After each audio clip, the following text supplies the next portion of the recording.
Hey, welcome back mga kuya. So, I have a quick question here from our follower. So, ang tanong niya, meron siyang driver license na A and B. And kung magpapapro daw siya, automatic bang magiging A, A1, B, B1 at B2 yung ipapapro niya na lisensya. So, magiging professional din ba po ba ito?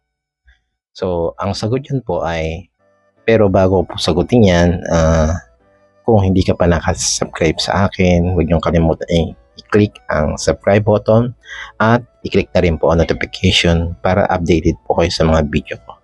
Salamat. Ang kasagutan sa tanong niya ay hindi po. Kung halimbawa ang lisensya niya ay yung na-convert na sa panibagong driver license na may nakalagay na DL codes na A at B sa baba, yun po ay mako-convert the same code po na professional.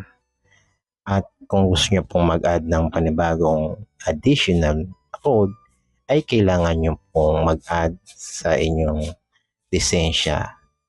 Pero bago dyan, kailangan niyo pong kumuha ng panibagong PDC na naay doon sa mga i-add yung mga DL code.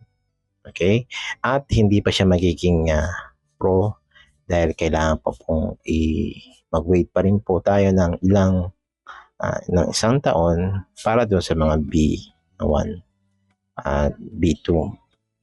So, ganyan po. Pero kung sakasakali naman, kung kayo ay may lisensya na luma na yung dating form ng ID ng LTO several years ago, so, halimbawa, kung yung nakalagay sa lumang ID nyo, non-pro, tapos mayroong nakalagay na restriction 1 at restriction 2. Yun po mako-convert sa mga bagong DL code. Halimbawa, kung restriction 1, ang equivalent niya ay A at A1.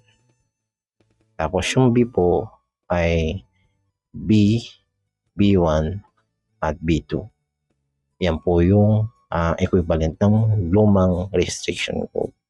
At siyempre dahil luma na siya, matagal na, ang magiging clutch type niya automatically manual at automatic. So yan ang advantage ng mga dating lumang lisensya. Okay?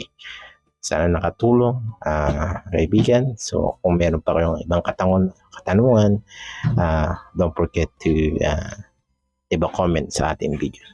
Okay, again, Chiko A. Salamat sa panonood.